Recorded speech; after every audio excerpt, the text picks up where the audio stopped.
అందరికీ నమస్తే. మల్లీశ్వర్ వచ్చేసింది ధూమ్ ధామ్ ముచ్చట్లు తీసుకొని. చలో పాండ్రిగా ముచ్చట్లు షురు చేసుకుందాం. ధూమ్ ధామ్ ముచ్చట powered by the sleep company. ధూమ్ ధామ్ ముచ్చట్లు షురు. మన కేసీఆర్ సార్ ఎప్పుడో చెప్పిండు, ఇక్కడున్న జాతీయ పార్టీలను గెలిపిస్తే వీళ్ళు ఢిల్లీకి గులాములైతారు, మన ఇంటి పార్టీని గెలిపించుకుంటే జనాలకు గులాంగా ఉంటారు అని అన్నడా లేదా? అవో అన్నట్టుగానే అయితాందోళ్ళ కథ. మన షెయి పార్టీ రేవంత్ సారు ఏమంటా ముఖ్యమంత్రి కుర్చీలో కూసున్నాడో, ఊ అంటే ఢిల్లీ, ఆ అంటే ఢిల్లీ, డగ్గులెత్తే ఢిల్లీ, తుమ్ములెత్తే ఢిల్లీ, పార్టీల పంచాయతీ అయితే ఢిల్లీ, జనాలు రోడ్డు మీదకి వస్తే ఢిల్లీ. ఇగో గిట్లనే కాళ్ళకు బల్పాలు కట్టుకొని గిర్ర గిర్ర తిరుగుతాండోళ్ళ. మళ్ళా పోయిండు బేతారన్నాడు. పాండ్రి ఇక సారువారి ఢిల్లీ యాత్రను అట్లా అట్లా అట్లా అరుచుకున్నట్టు చేద్దాం. రాండ్రి పోదాం. పాయే మల్లవాయే రేవంత్ సారు మళ్ళా ఢిల్లీ విమానం ఎక్కనే ఎక్కే.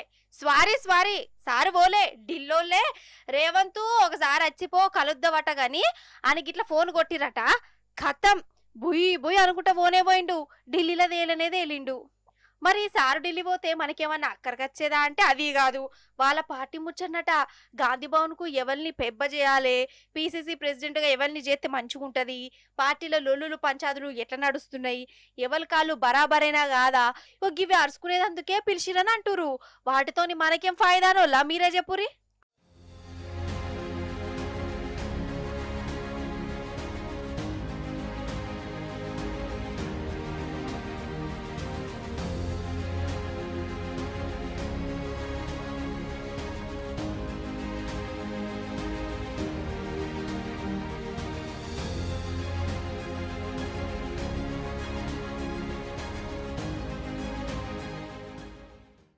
ఓదికు రైతులు రుణాలు మాఫీ కాక తన్లాడుతుర్రు. బ్యాంకుల చుట్టూ ఆఫీసుల కాడ లైన్లు కట్టి అవస్థ పడుతుర్రు. జనం సవాలచ్చ రందులతోని తన్లాడుతుంటే మన రేవంత్ సారేమో షెయి పార్టీని ఎట్టెట్లా ముంగడికి పట్టుకపోవాలి, ఎవరిని ఉంచాలి, ఎవరిని తీసేయాలి, ఢిల్లీ పెద్దోళ్ళతోని బిస్కుట్లు తినుకుంటా షాయిలు దాక్కుంటా మీటింగ్లు పెడుతురట.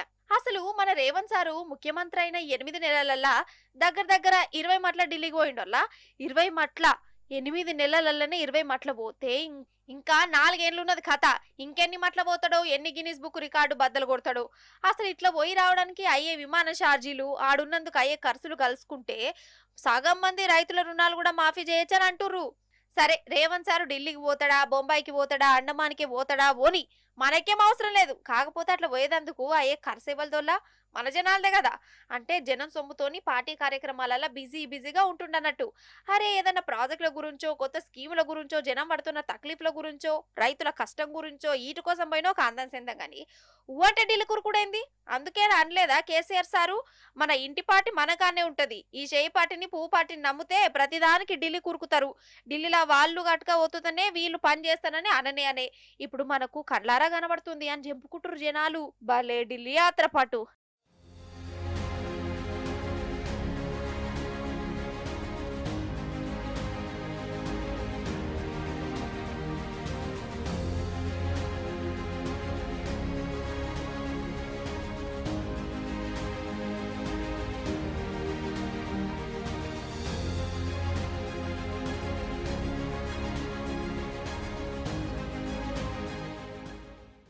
అయితే మన ఇళ్ళల్లో పంపులో ట్యాంకీలో లీక్ అయితే ఏం చేస్తాం వల్ల పలంబర్ను పిలిపించుకొని రిపేర్ చేయిస్తాం కదా.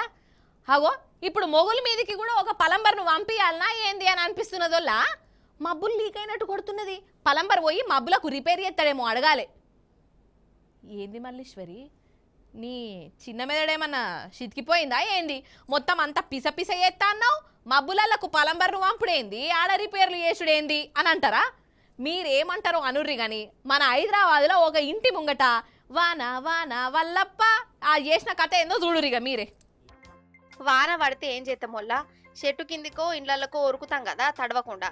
అయితే హైదరాబాద్ మురాద్ నగర్ పోస్ట్ ఆఫీస్ లైన్లో కూడా వాన పడ్డదోలా. కానీ ఈ జనాలు ఇండ్లలో కురకలే, కొంచెం ముంగడికి పోయి నిల్చున్నారు తడవకుండా. అరే అవంటే అగు చూడురి మంచిగా.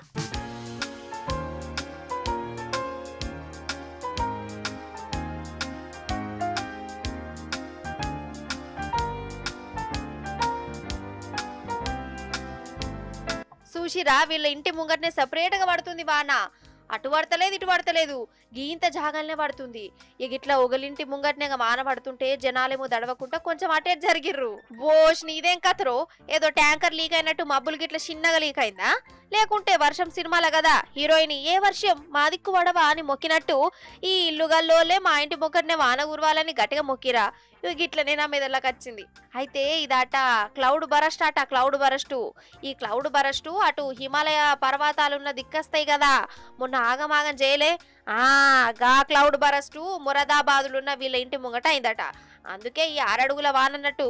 ఇక ఈ వానను చూసి ఆడున్న తెలివి మంతుడు పలంబను వటకత్తే ఎట్లుంటదని ఆలోచన కూడా చేసిండట. ఏమో పటూరి, రాను రాను ఇంకెన్ని చిత్ర విచిత్రాలు వింతలు విడ్డూరాలు చూడవలసి వస్తుందో ఏం పాడొప్పో.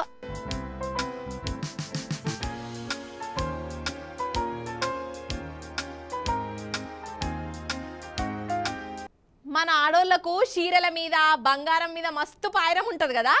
అసలు నన్ను అడిగితే బంగారం లేని దావతులకు కూడా పోనే పోరోల్లా. ఇక ఆడ కూడా బంగారం ముచ్చట్లే నడుస్తాయి. అబ్బాయి నక్లీసు ఎన్ని తులాలు కమ్మలు బుట్టాలు ఎడ చేయించినవు, బిడ్డకి ఏ పాటు బంగారం పెడుతున్నావు, ఇగో ఇట్లనే ఉంటది కథ. కానీ ఆడోళ్ళకే కాదోళ్ళో మొగోళ్ళకు కూడా మనకంటే ఎక్కువ బంగారం మీద కొట్టుకుంటది. అయితే ముచ్చటేంటిదంటే తిరుమల ఎంకన్న కాడికి బంగారు కొండలే వచ్చినాయుల్లో బంగారు కొండలు. అరే అవ్వంటే నొల్ల చూడురి కావాలంటే. ఆహా అగో మహానుభావులు, వీళ్ళ పెయ్యి మీద చూసిరా అంతా బంగారమే. జర దగ్గరికి వెళ్ళి చూయించేనికి పుణ్యం ఉంటది. గీననైతే మెడకు ఏవో పైపులు తువ్వాలు చుట్టుకున్నట్టే బంగారం షైన్లు చుట్టుకున్నాడు. చేతులకు బంగారు షైన్లు, 10 ఏళ్లకు 10 ఉంగరాలు. వామ్మో, యోగి అక్కను చూడురి ఇంకా కులుకుంటారు కావచ్చు. ఎక్క కట్టిన చీర కంచిపట్టు చీరను బనారసు అనుకోగల బంగారు చీర కట్టింది మేడం గారు. గొలుసులు వడ్డానం కమ్మలు బుట్టాలు దిమ్మలు అన్ని బంగారు పియే.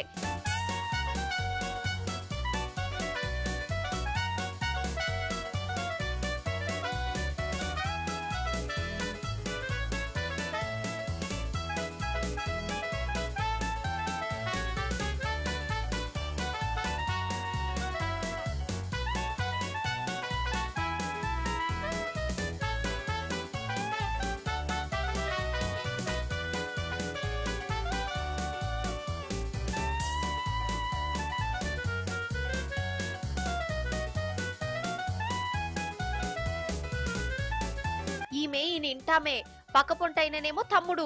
వీళ్ళు పూణే నుంచి మన తిరుమల దర్శనానికి వచ్చిరు. పేయి మీద దగ్గర 25 కిలోల బంగారం వేసుకున్నారు. 25 తులాలంటేనే నాకు చక్కెర వచ్చినట్టు అవుతుంది. అసోంటి 25 కిలోలంటే మాటలా? వామ్మో కదా. గిట్ల పేరిండ బంగారం వేసుకొనత్తనే ఎంకన్నా దేవుడు దీవనార్తలు బాగిస్తాడని అనుకున్నారో ఏందో గాని బంగారం దుకాణాన్నే మోసుకొని వచ్చినట్టు కొడుతుంది. అన్నట్టు వీళ్ళు తిరుమలకు అచ్చుడు కూడా బంగారు పూత పూసిన కార్లనే వచ్చిరట. ఇక వీళ్ళని ఇట్లా చూసినాక జనాలు ఆగుతారా సెల్ఫీల కోసం ఎగవాడే.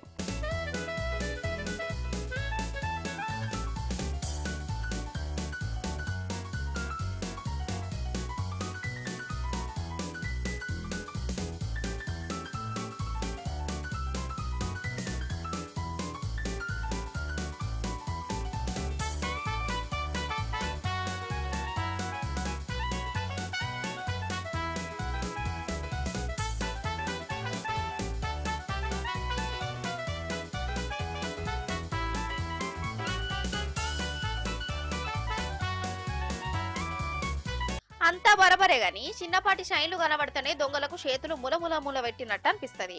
మరి వీళ్ళు గింతగాన బంగారంతోని బజార్లో తిరుగుతుంటే దొంగల భయం లేదా? దొంగల డ్యూటీ ఎక్కరా? ఇలా పానం ఏం కావాలి అని అనిపించచ్చు. వీళ్ళను కావాలి కాసేదందుకే 15 మంది ఉన్నారట చుట్టుముట్టు సెక్యూరిటీగా. ఇక చెప్పురి కథ. కానీ నడుమిట్లో ఉన్న మనిషిని చూస్తుంటే నాకు కన్ఫ్యూజ్ అనిపించేది. ఏంటంటే పేరిండ గంతగానే బంగారం పెట్టుకున్నారు, మరి కళ్ళద్దాలు ఏం పాపం చేసే? అవిటిని చూస్తుంటే మన కోటిల్లో డిమార్టుల్లో 99 రూపాయలకు 1+1 ఆఫర్లో దొరికే కళ్ళద్దాలు లెక్కనే కొడుతున్నాయి కదా. ఏమంటావు బంగారం సారు?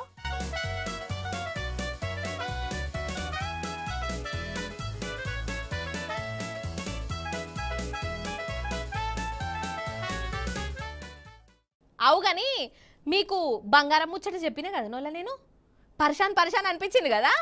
ఇక ఇప్పుడు వజ్రం ముచ్చట చెప్పుకుందాం. అంటే నా గురించి కాదు, ఎంతైనా బంగారం తర్వాత వజ్రాల మీదనే మస్తు పాయిరం ఉంటుంది కదా నోళ్ళ. ఇంతంత వజ్ర పుంగురం పెట్టుకుంటేనే ఆహా తోపులు తురుములు ఉన్నోళ్ళ లెక్క చూస్తారు.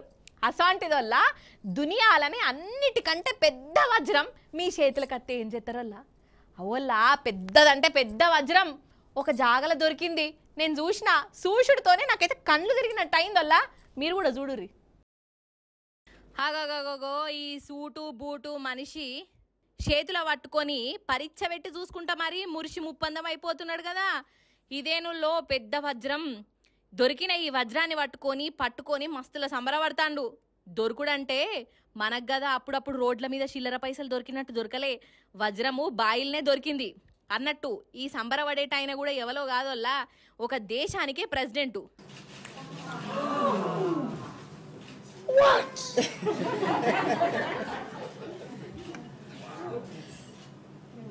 So this is the 2,492 carat stone. God is good. He's awesome. Okay. Yes. So, Your Excellency, you can. Yeah, I can see the look. It seems like there's some that are glued together. And Deputy PS, come. Cool. You mind this resource? ముచ్చటేంటిదంటే Botswana అనే దేశం ఉన్నది ఆ దేశంలో బొగ్గుబాయిల లెక్క వజ్రాల బాయి ఉన్నది ఆ బాయిని తవ్వంగా ఇగో ఈ వజ్రం దొరికిందోల్లా దగ్గర 2500 క్యారెట్ల వజ్రం అట ఇది ప్రపంచంలోనే పెద్ద వజ్రాలల్లా ఇది రెండోది ఇక ఇంకేమున్నది అక్కడి కార్మికులు ఈ వజ్రాన్ని తీసుకొచ్చి ప్రెసిడెంట్ సార్కే అప్పచెప్పిర్రు ఇక ఆయన దాన్ని చూసుకుంటా ఒక మురిసి ముప్పందమైందా గెలిచినాం మనం సాధించినాం ఇక మనం మస్తు సౌండ్ పాటోళ్ళం అని అనుకుంటుండు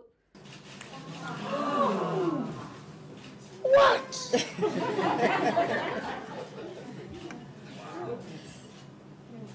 So this is the 2,492 carat stone. God is good. He's awesome. Okay. Yes. So, Your Excellency, you can. Yeah, I can see the look. It seems like there's some that are glued together. And Deputy PS, come. Cool. You mind this resource? సరే రెండో పెద్ద వజ్రం అంటున్నారు మరి first పెద్ద వజ్రం ఏది అదెంత పెద్దగా ఉంటది అని అంటారా 1905వ సంవత్సరంలో దునియాలనే పెద్ద వజ్రం దొరికిందోల్లా అది 3000 క్యారెట్లట మళ్ళా 100 ఏండ్లకు ఇగో ఈ వజ్రం దొరికింది దీనికి రెండో ప్లేసు మీరు కూడా చూడురి ఈ వజ్రాన్ని జరసేపు ఇవన్ వల్ల ఒక్క నిమిషం ఇప్పుడు మన ధూమ్దా ముచ్చట్లలో ఇంకో చిన్న ముచ్చట లాస్ట్ ముచ్చట బాకీ పడ్డదల్లా జర ఏమనుకోకుండా గదేందో చూసేస్తే ఓ శితం అవుతుంది చూడురి అరే ఇగో అన్నట్టు గిదేనోళ్ళ లాస్ట్ అండ్ ఫైనల్ ముచ్చట ఇగో ఈ జనాలను చూడుర్రి ఓహో ఓహో హోం ఓహో ఓహోం ఓహో ఓహో హోం ఓహో ఓహోం అనుకుంటా ఎట్లెత్తాన్లో వాళ్ళ చేతిలో ఏమున్నది అనుకుంటుర్రు ముసలోళ్ళ ముసలి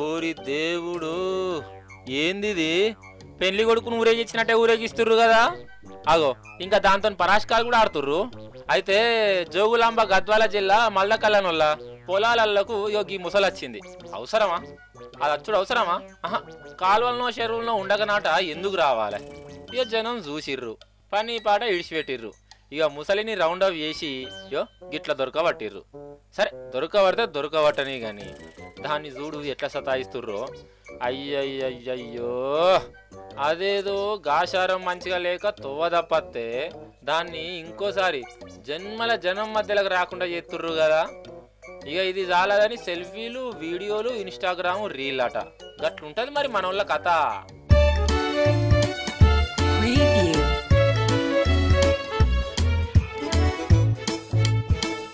Preview.